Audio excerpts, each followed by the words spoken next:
rocky along the way, boys. Sometimes the road was rocky along the way, boys. Sometimes the road was rocky along the way, boys. I was never traveling alone. With me to begin on some bright highway. Songs to sing, tales to tell.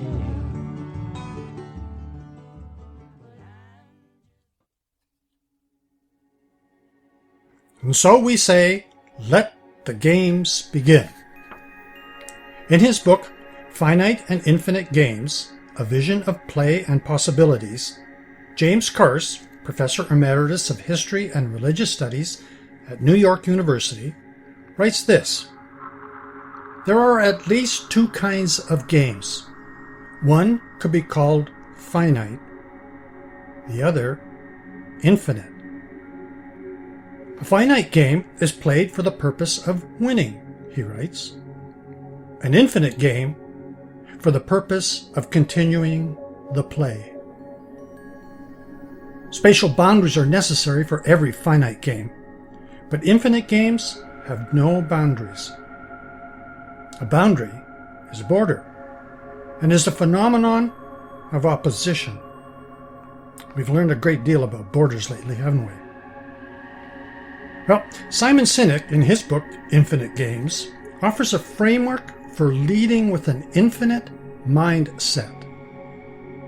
He writes, my understanding of these two types of games comes from the master himself, Professor James P. Carse, who penned a little treatise called Finite and Infinite Games, A Vision of Play and Possibility.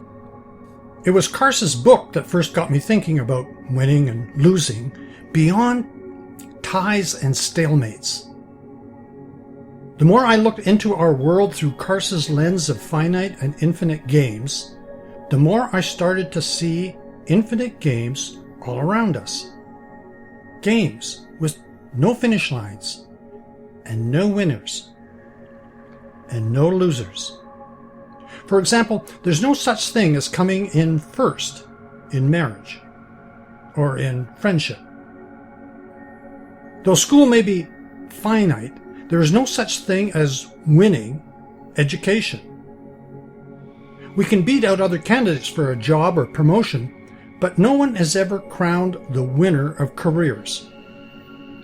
And though nations may compete on a global scale with other nations for land, influence, or economic advantage, there's no such thing as a trophy for the winning global politics.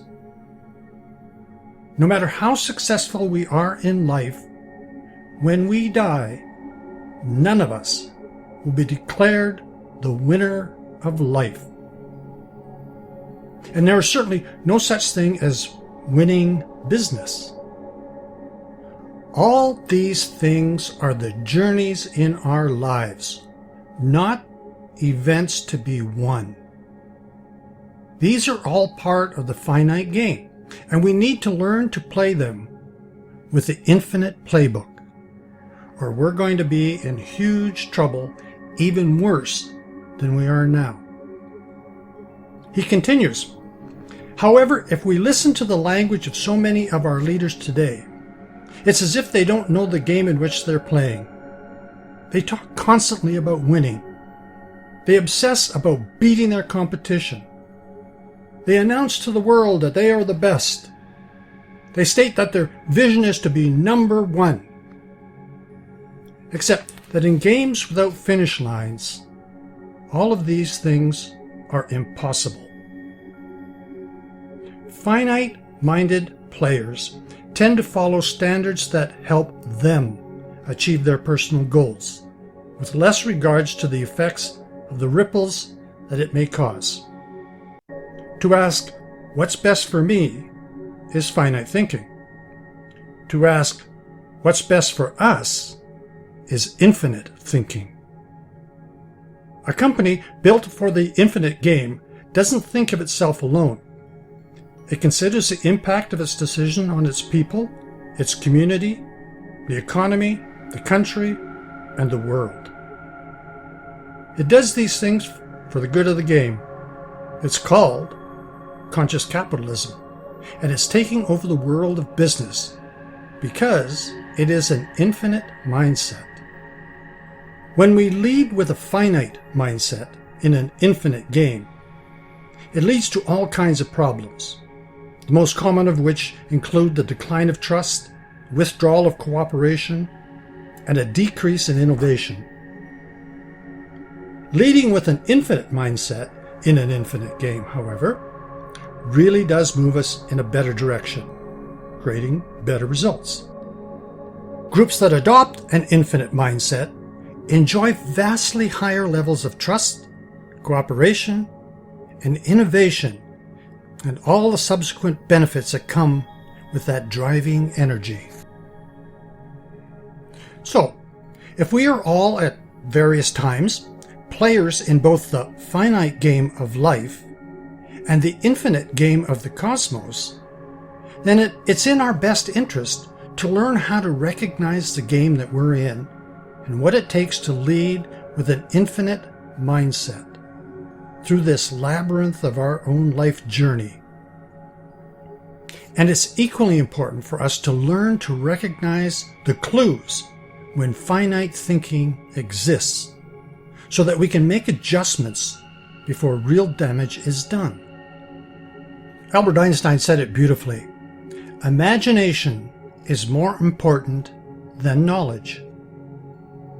Thought experiments are devices of the imagination used to investigate the nature of things. Humans are thought machines. The Urantia book tells us this.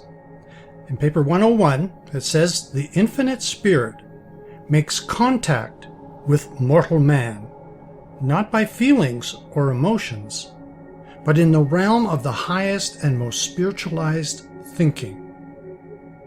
It's our thoughts that lead us to higher and higher levels of consciousness. So, we're proposing a thought experiment, using your imagination to investigate the finite and infinite games that are in your life.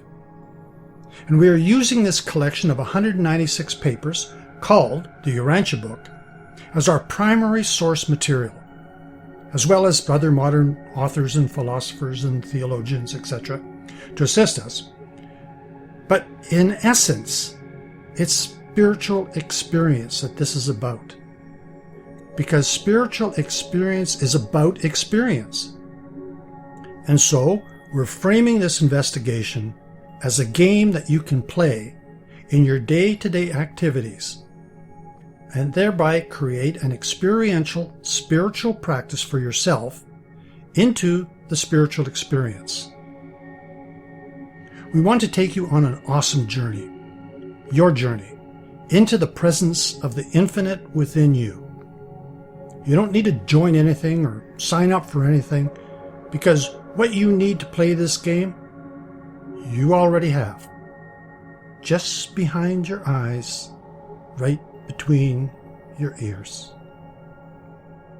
We want to invite you to come and play the infinite game. You be the way.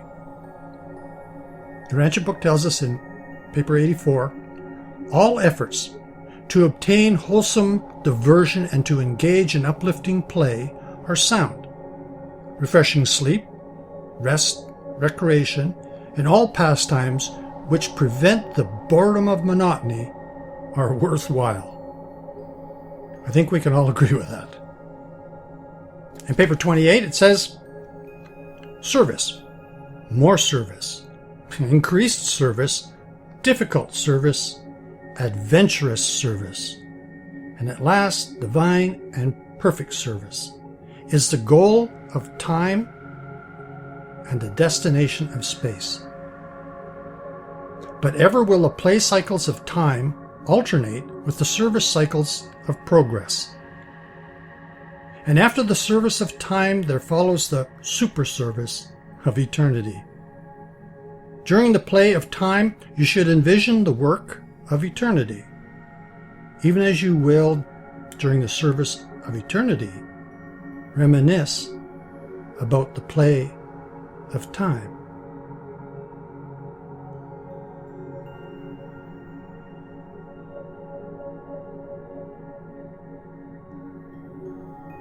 We've all had those moments when we've looked up into the night sky in all its awesomeness.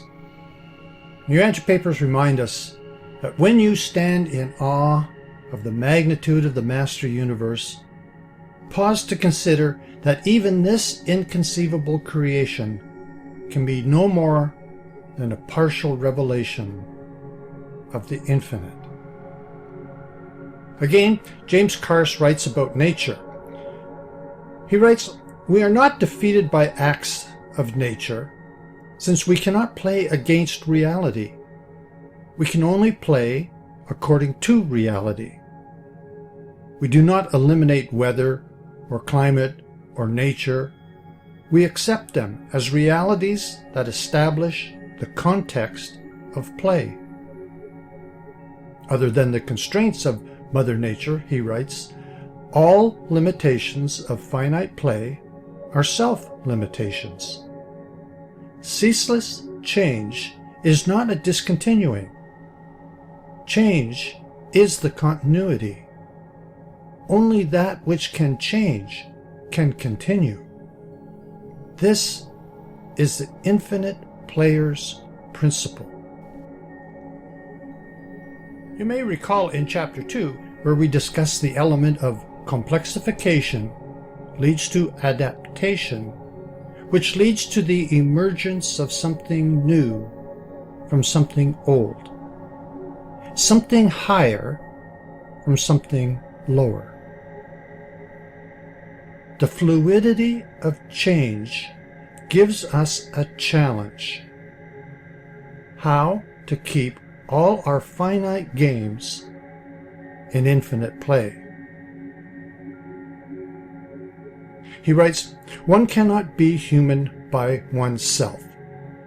There is no selfhood where there is no community. We do not relate to others as the persons we are. We are who we are in relating to others." James Carse. The Urantia papers say this about selfhood. "Selfhood is a cosmic reality, whether material, morontial, or spiritual." We'll deal with morontial later. "To say that a being is personal is to recognize the relative individuation of such a being within a cosmic organism.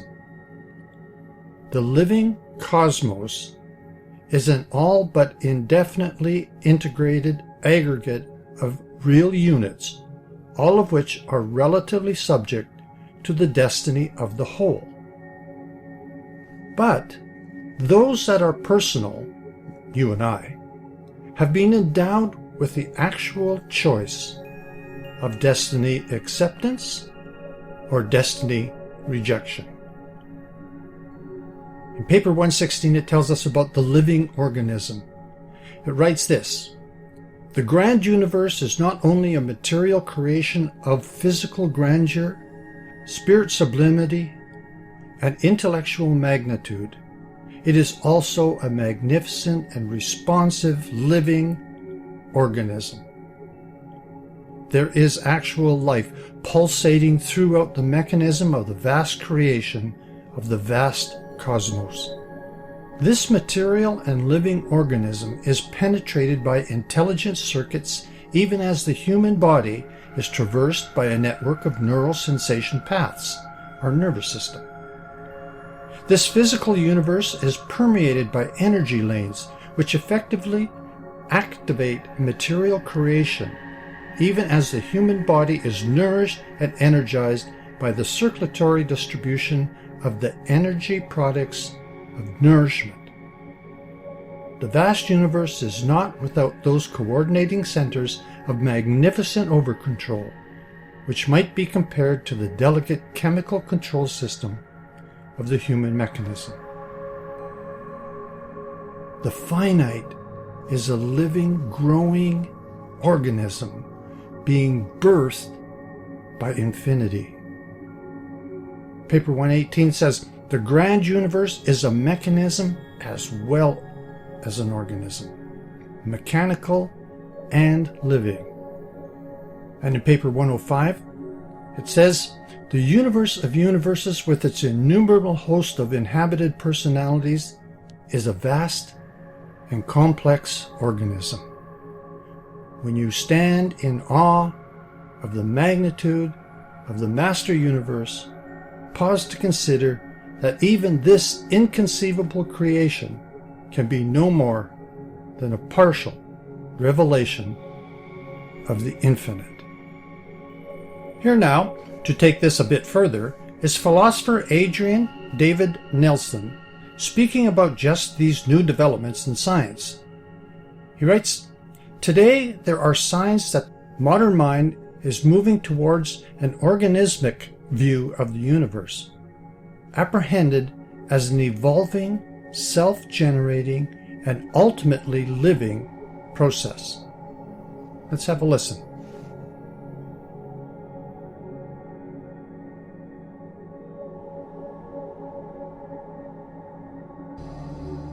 Many in the scientific establishment retain an ardent skepticism to any notion of possible human significance. In many ways, science can be seen to have produced a trail of discoveries which challenge humanity's beliefs about their importance or centrality in God's universe. As it happens, humans are not the centre of existence, occupying a very small and peripheral place on the cosmic stage. And yet, while this is undoubtedly the case, physical centrality is firstly quite a naive criteria for significance. Secondly, and more importantly, we are more than humans.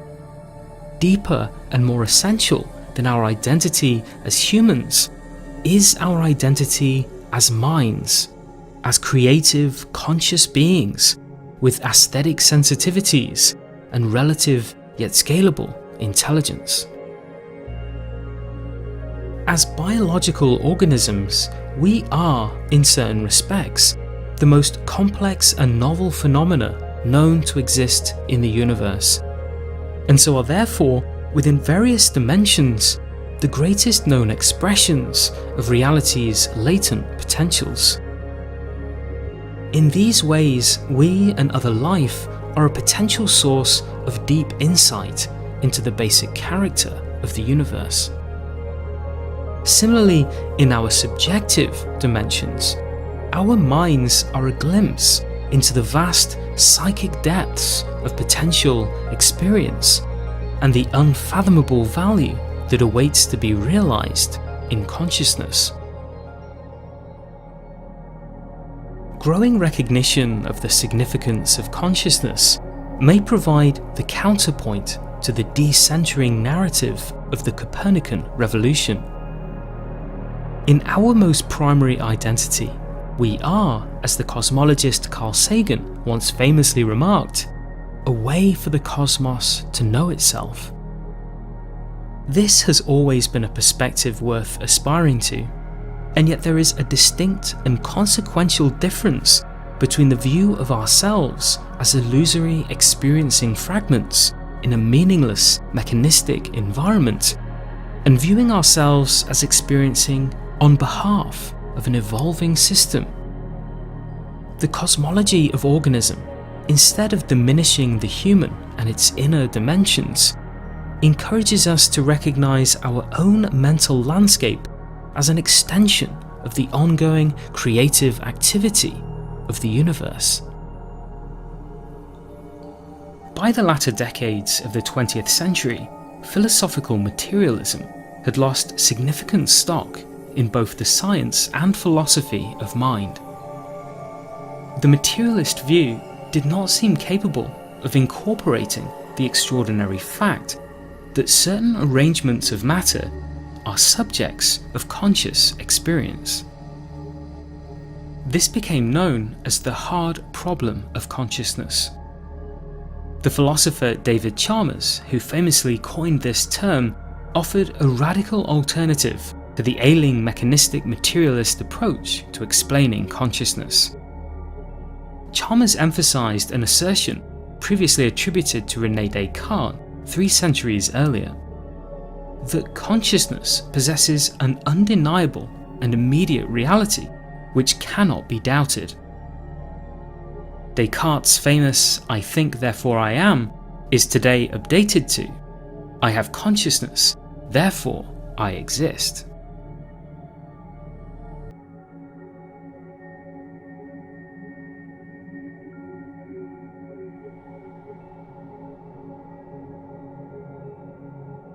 Steve McIntosh, in his book, The Presence of the Infinite, The Spiritual Experience of Beauty, Truth, and Goodness, writes this: "This book is about spiritual experience, which can be understood as an encounter with the presence of the infinite within our finite universe of time and space.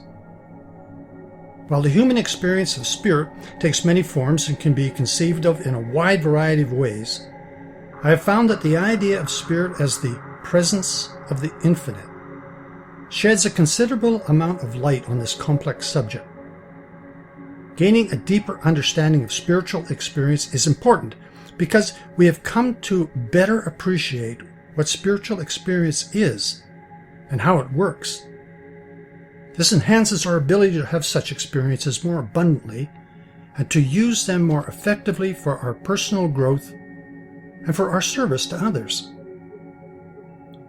My foundational premise, based on my own experience," he writes, "and the reported experience of millions of others in both ancient and modern contexts, is that spirit, by whatever name, is real, and that it is possible for humans to make authentic contact with it.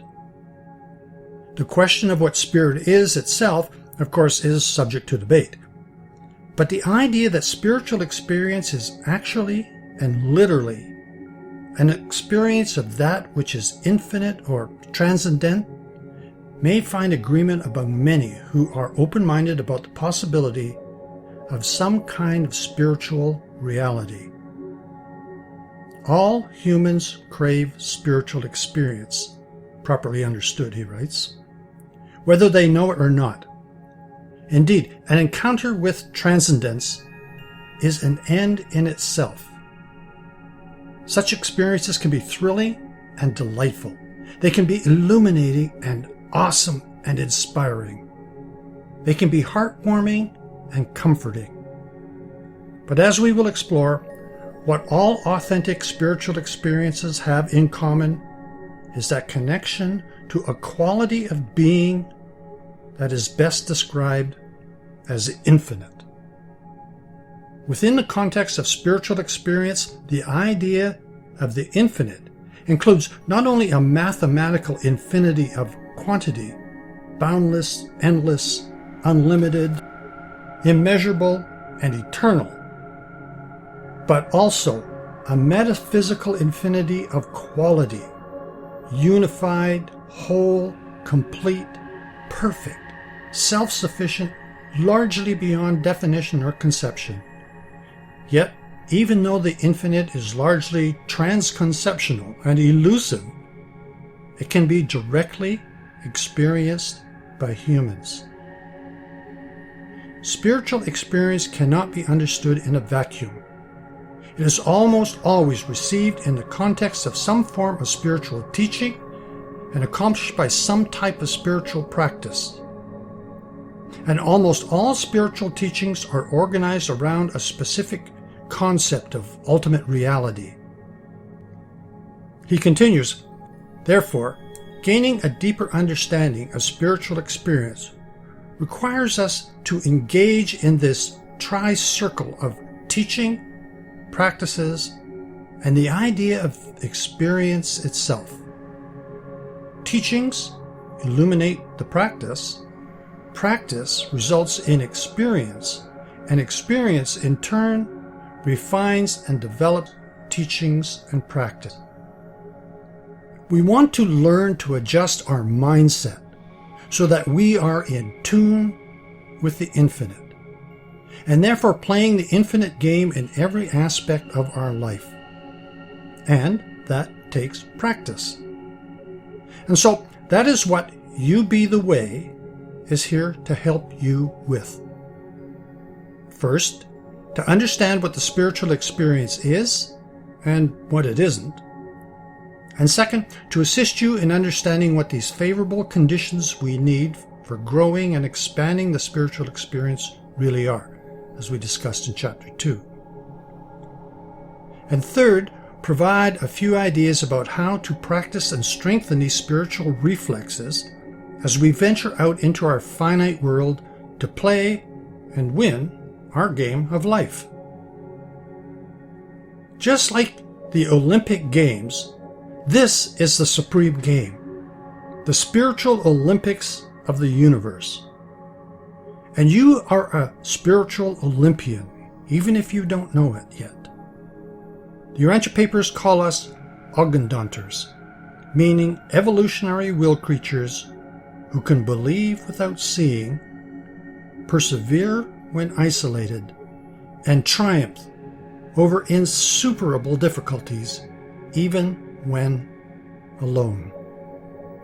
Again, James Carse writes, "The infinite game is played with that which we value for its own sake. Finite games are played with the values relevant to the game. We learn to play the finite game by imitation. We learn to play the infinite game by practice. Practice makes perfect." Again from the Urantia Papers, paper 101, "A philosophy of living evolves out of a basic growth of ideas plus experimental living, as both are modified by the tendency to imitate associates. The soundness of philosophic conclusions depends on keen, honest, and discriminating thinking in connection with sensitivity to meanings and accuracy of evaluation. Moral cowards never achieve high planes of philosophic thinking.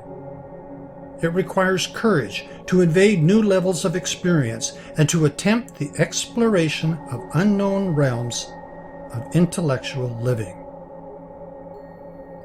All of the ancient wisdom traditions knew these principles and identified three important elements to understand how we must do this. First and most important is the spiritual experience itself. Like the punchline of a joke, some folks get it and some folks don't. Those who usually do usually begin searching for some answers. And so second, they find some spiritual teachings that they can resonate with and explains well enough the sort of the experience they are having. Often, this is a lifelong search. Here, we are using the Urantia Papers as these spiritual teachings as a background and as a source material. And then third, finally, what is needed is spiritual practice.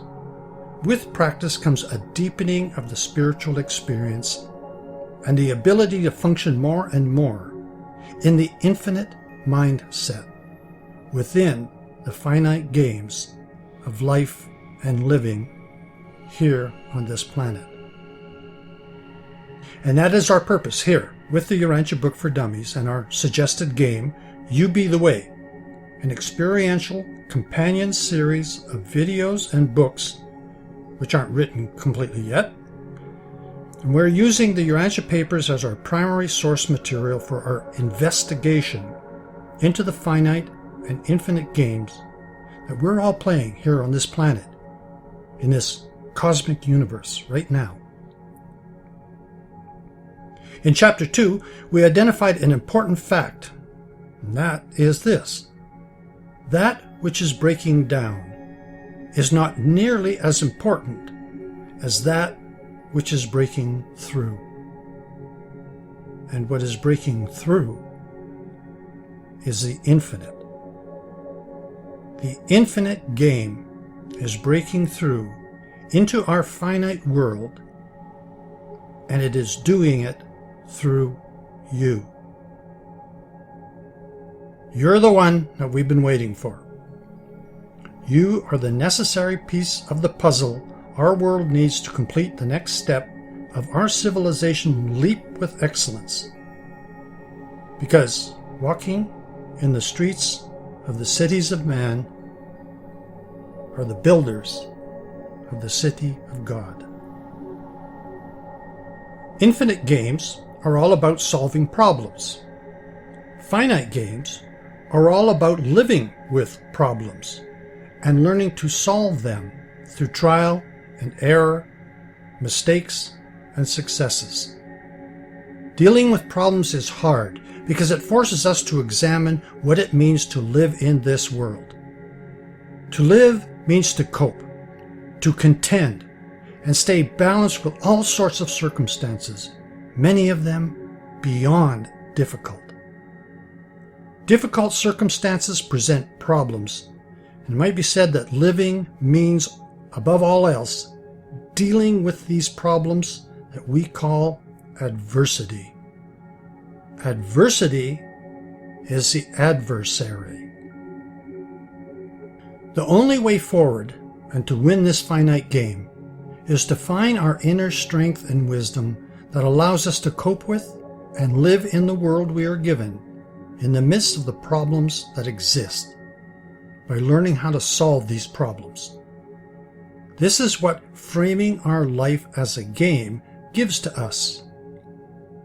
For it is in the presence of these difficult circumstances that we cultivate what the Rancher Papers call the favorable conditions for growth. Noble qualities like courage, altruism, peace of mind in every trouble, love, trust, confidence, acceptance of the situation as what is, and therefore patience, humility, authenticity, and openness. These are the qualities that have been locked away inside of us and have been waiting to be released, because it is in the presence of these difficult circumstances that come to us in every day of our lives that we can grow into the lessons given to us in Earth School, and to advance our values, evolve our spirituality up to higher levels of participation in the infinite game, and thereby learn how to win this game of life that we have been born into. Additionally, we want to know how we can use ourself as our own authority to discover the reality of our own personal experience, our rope, R-O-P-E, the reality of our own personal experience, to determine what we most deeply value. These infinite values can then be used to recalibrate our finite games so that they serve us and not the other way around. Our hope is that this investigation, using game theory, furthers the dialogue in this important new area of inquiry, utilizing the best of our scientific measuring tools to, measure the immeasurable, and deepen our understanding of what matters most, our moment-to-moment connection with each other in the wholeness of life, all life. The Rancher book tells us that while in the universe and super-universe careers, no one can serve two masters.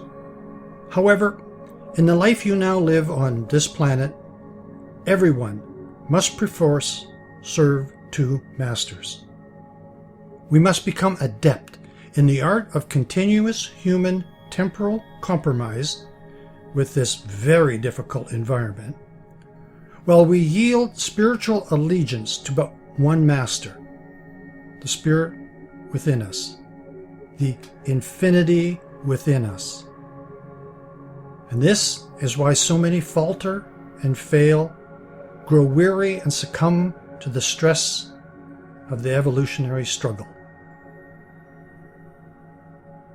In finite games, there's always a beginning, a middle, and an end. Infinite games have infinite time horizons. And because there is no finish line, no practical end to the game, there's no such thing as winning an infinite game. In an infinite game, the primary objective is to keep playing and to perpetuate the game. In order to win the finite game, one must know what winning is. In order to win any finite game, we must learn how to play the infinite game within the finite game. And here the Urantia book helps us in paper 109.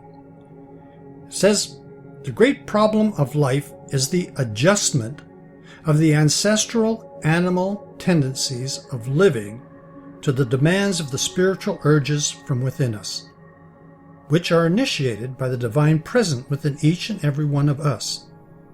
That is why this divine presence within us is called the adjuster. Making these adjustments between this boundary of our two natures, unfinished human animal nature and our higher spiritual nature. Now, in his book, Professor Carse hints that there may be a third game in play here, but he fails to describe it or define it very well. The Urantia book, on the other hand, tells us that there are in fact 3 games in play, and calls this third one the ultimate, and tells us that this is a time-space transcending level and is set to be played after we have finished playing this, the finite game of time and space.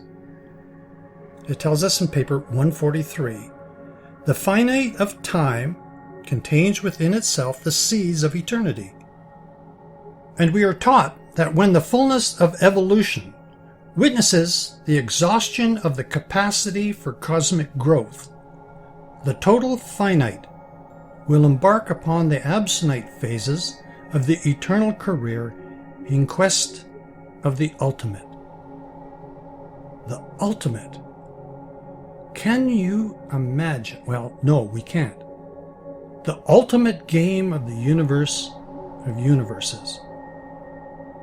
The infinite game is called the absolute level.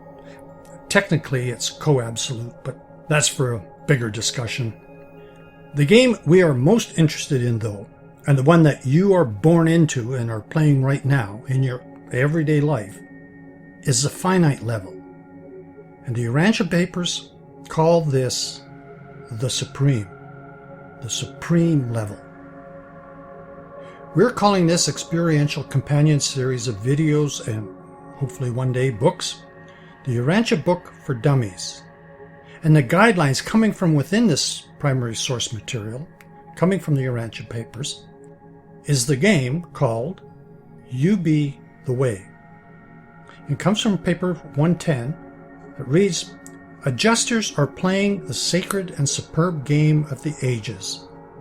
They are engaged in one of the supreme adventures of time in space. And how happy they are when your cooperation permits them to lend assistance in your short struggles of time as they continue to prosecute their larger tasks of eternity. This is the game that you are playing with your adjuster. Whatever shows up in your life is yours.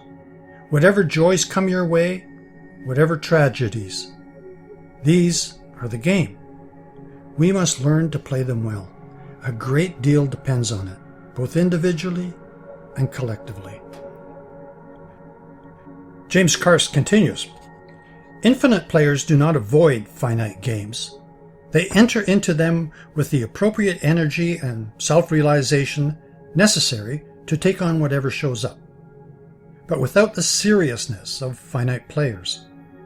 They embrace the abstractness, the uncertainty, and take them up playfully, fully engaged, fully in, full participation, not spectators in the game of life, but full-on players.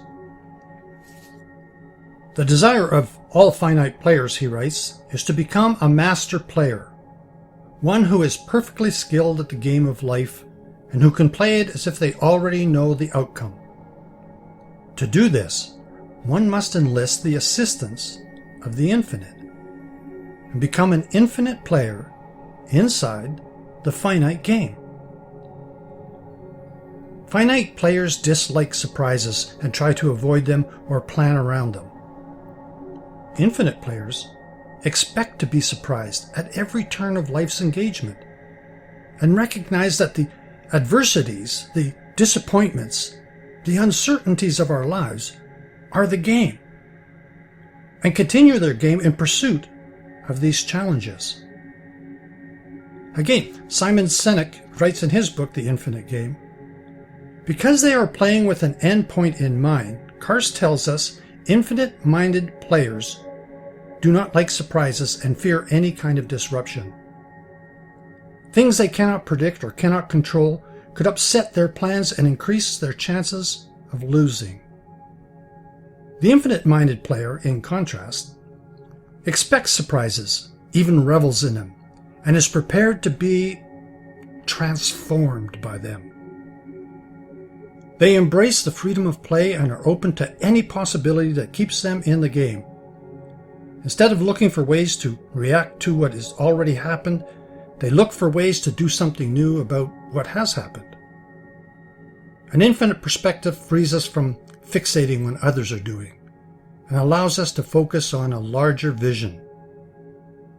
For example, instead of stressing out about what new technology will challenge our business model, those with infinite mindsets are better able to foresee the applications of this new technology as an opportunity to expand and prosper, and not as a problem to worry about. To be prepared against surprise is to be trained. To be prepared for surprise is to be educated. Training regards the past as finished, and the future to be completed. Education leads towards a continuing self-discovery and a knowing of the meaning and purpose of your life.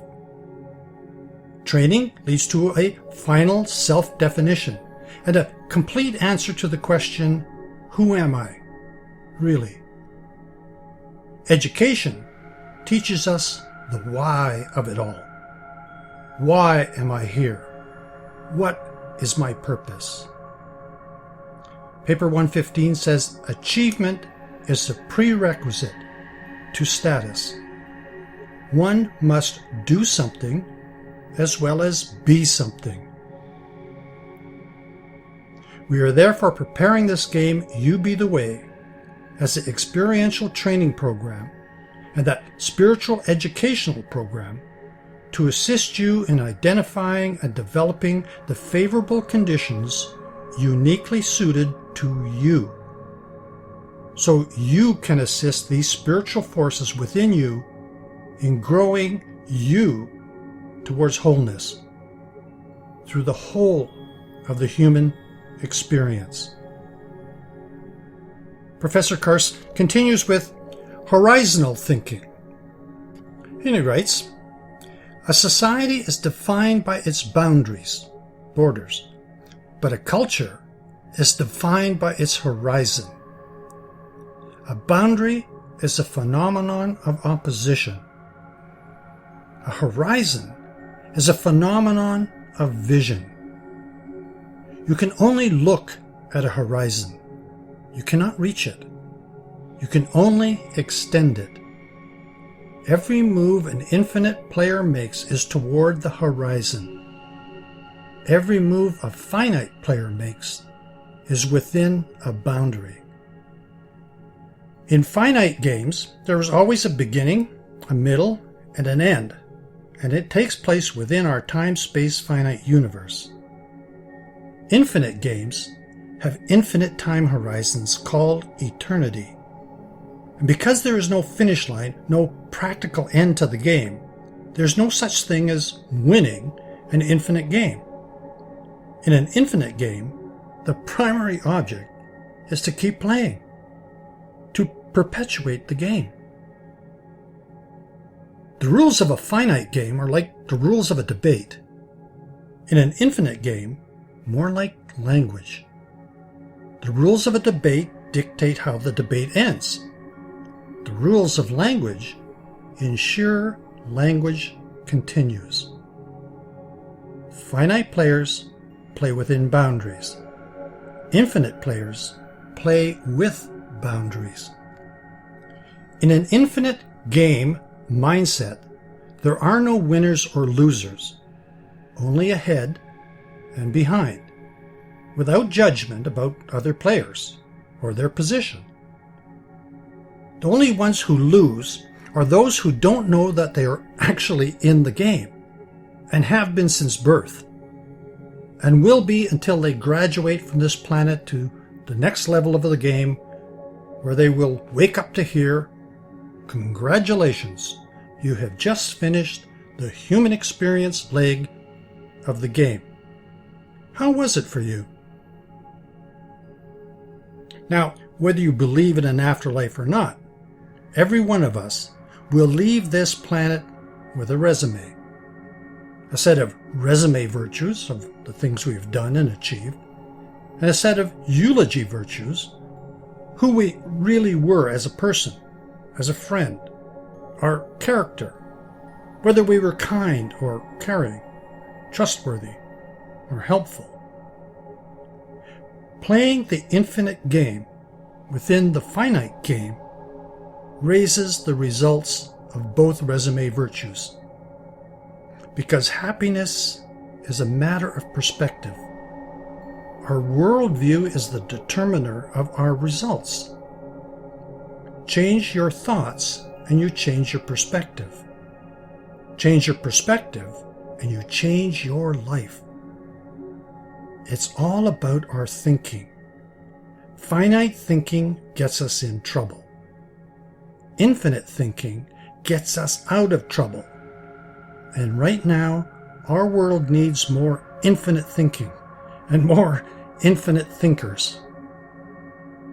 In order for us to sincerely care about such ideal values, we need to develop a passion, a taste for jumping into this thrilling adventure of evolving harmony out of chaos, beauty out of potentials, truth out of meanings, and goodness out of values.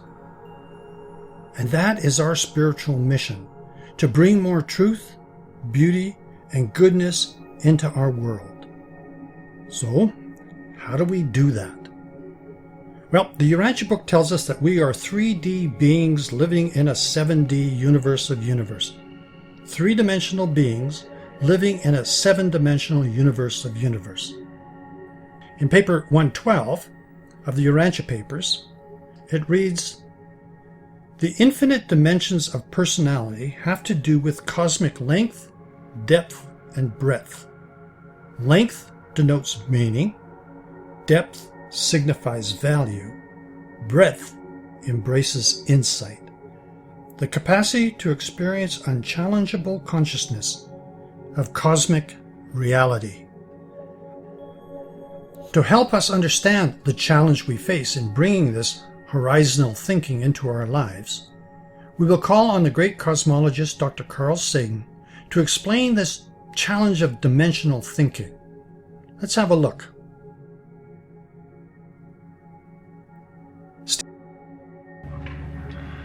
Let's imagine that we are perfectly flat. I mean absolutely flat.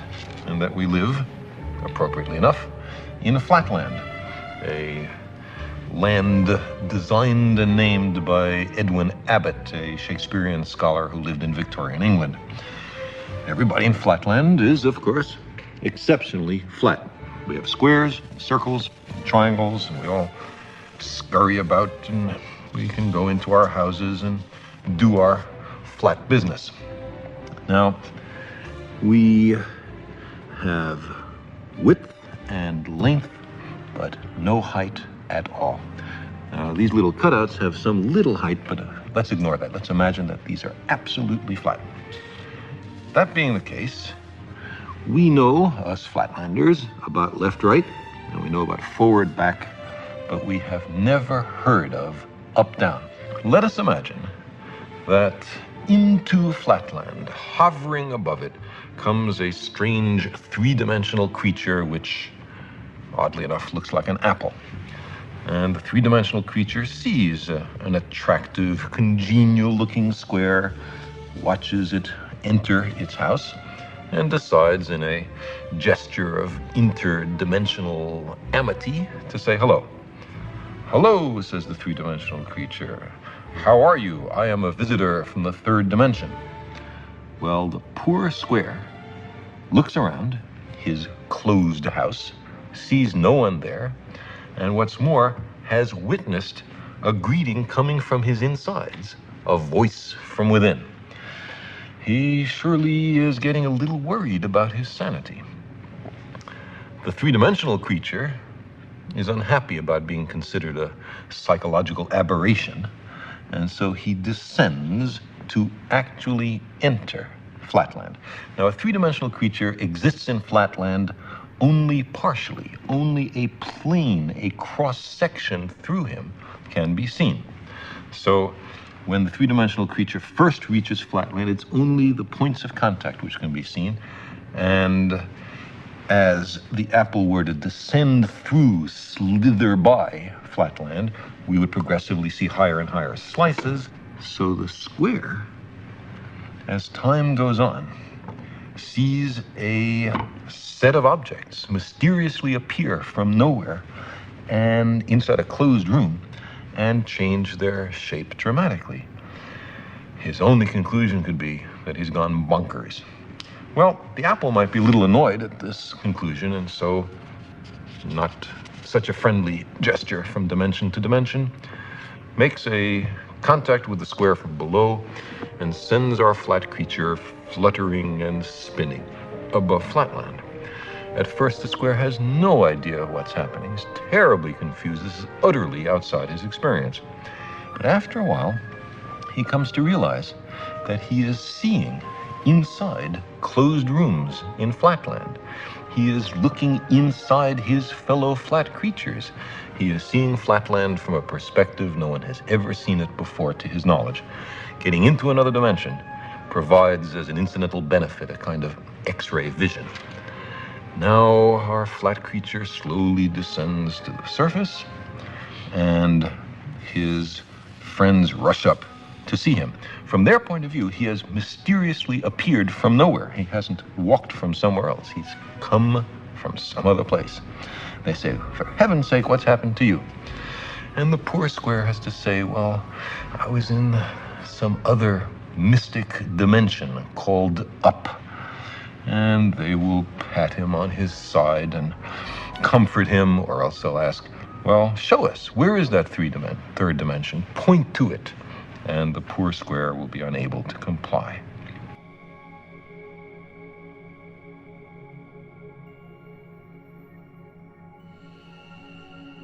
The great biologist J.B.S. Haldane once said, "The universe is not only stranger than we imagine, it is stranger than we can imagine."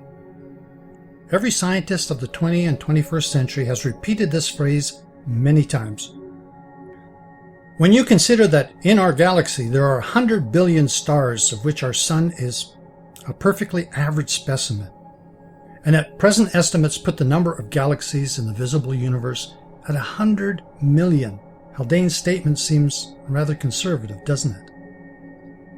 The Urantia book tells us that the universe of universes is teeming with life, and that the one thing we need to know is that the cosmos is friendly, which, as the paper tells us, is absolutely necessary to a fair, merciful, and understanding administration of such a creation, teeming with its varied forms of life and its myriads of intelligent but incomplete creatures, like us. James Carse continues, "Infinite players cannot say when their game began, because their game is not bounded by time. Indeed, the only purpose of the game is to prevent it from coming to an end, to keep everyone in play. There's no spatial or numeric boundaries to an infinite game. No world is marked with the barriers of infinite play, and there is no question of eligibility, since everyone who wishes may play an infinite game. Everyone is invited, encouraged even. All doors to an infinite game are open to everyone, no matter who you are. While finite games are externally defined, infinite games are internally defined. The time of an infinite game is not world time, but time created within the play itself. Since each player of an infinite game eliminates boundaries, it opens up to players a new horizon of time. For this reason, it is impossible to say how long an infinite game has been played, or even can be played, since duration can be measured only with the yardstick of infinity. The Urantia book tells us in paper 106, when finite creatures attempt to conceive of infinite levels of eternity, they are face to face with intellectual limitations inherent in their finite existence. Time, space, and experience constitute barriers to creature concept. And yet, without time, apart from space, and except for experience, no creature could achieve even a limited comprehension of universe reality. Without time sensitivity, no evolutionary creature could possibly perceive the relationship of sequence. Without space perception, no creature could fathom the relationship of simultaneity. Without experience, no evolutionary creature could even exist. We want to take you on a journey, your journey. And here's what the Urantia book tells us in paper 115 about this journey. Partial, incomplete, and evolving intellects would be helpless in the master universe, would be unable to form the first rational thought pattern, were it not for the innate ability of all mind, high or low, to form a universal frame in which to think. If mind cannot fathom conclusions, if it cannot penetrate to true origins, then will such mind unfailingly postulate conclusions and invent origins, that it may have a means of logical thought within the frame of these mind-created postulates. And while such universe frames for creature thought are indispensable to rational intellectual operations, they are, without exception, erroneous to a greater or lesser degree. Our worldview is our frame of reference. When we frame our life as a game to be played in the pursuit of excellence, we are transforming our consciousness from the finite perspective to the infinite. And with that, we change our life to the pursuit of truth, beauty, and goodness. These are the supreme values of the supreme level of the game played out in an infinite universe. Paper 115 continues, conceptual frames of the universe are only relatively true. They are serviceable scaffolding, which will eventually give way before the expansions of enlarging cosmic comprehension, the understandings of truth, beauty, goodness, and morality. So this is where game theory comes in. Again, from paper 110, we were told that the adjusters are playing the sacred and superb game of the ages. They are engaged in one of the supreme adventures of time and space.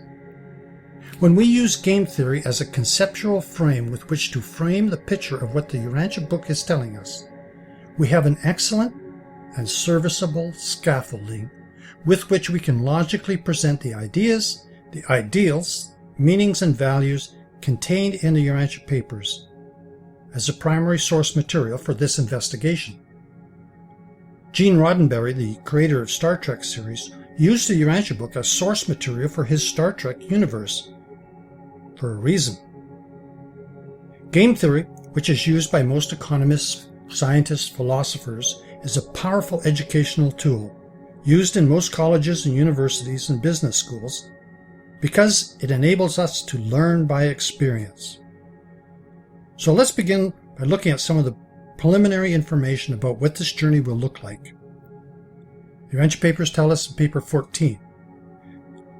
Monotony is indicative of immaturity of the creative imagination and inactivity of intellectual coordination with the spiritual endowment.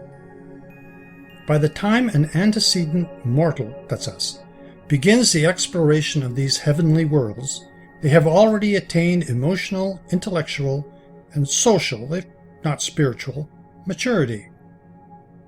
Not only will you find undreamed of changes confronting you as you advance from circuit to circuit, but your astonishment will be inexpressible as you progress from planet to planet within each circuit. Each of these levels is a veritable university of surprises, awesomeness beyond imagination, continuing astonishment, unending wonder is the experience of those who traverse these circuits and tour these gigantic spheres. Monotony is not part of the universe career. Paper 14 continues. Love of adventure, curiosity, and dread of monotony, these traits inherent in evolving human nature, were not put there to aggravate and annoy you during your short sojourn on Earth, but rather to suggest to you that death is only the beginning of an endless career of adventure, an everlasting life of anticipation, an eternal voyage of discovery. One of the very first signs that spirit has touched you is curiosity. And in paper 14 it tells us that curiosity is the spirit of investigation, the urge of discovery, the drive of exploration, as part of the inborn and divine endowment of evolutionary space creatures, us. These natural impulses were not given you merely to be frustrated and repressed. True, these ambitious urges must frequently be restrained during your short life on Earth. Disappointment must often be experienced, but they are fully realized and gloriously gratified during the long ages to come through the rest of your journey. In order to understand this journey through this threefold actuality of reality, we need to crack the code of this triple helix of things and meanings and values and the 7 dimensions of our infinite game. We need to become code breakers in order to understand this 7-dimensional universe of universes. And that is exactly what we're going to do in our next Cosmic Briefing, number 11B. So now that you know it's a game, you may want to go back and review the previous episodes of the Cosmic Briefings in chapters 1 and chapters 2 for clues that may become important later on in the game. You be the way. Please go to our YouTube channel, God's Gumshoe, and click on the subscribe button, and we'll let you know when we have it up and ready for you to take the next step in your life with excellence. So come and play the infinite game with us and dive into what does it take to play with the infinite.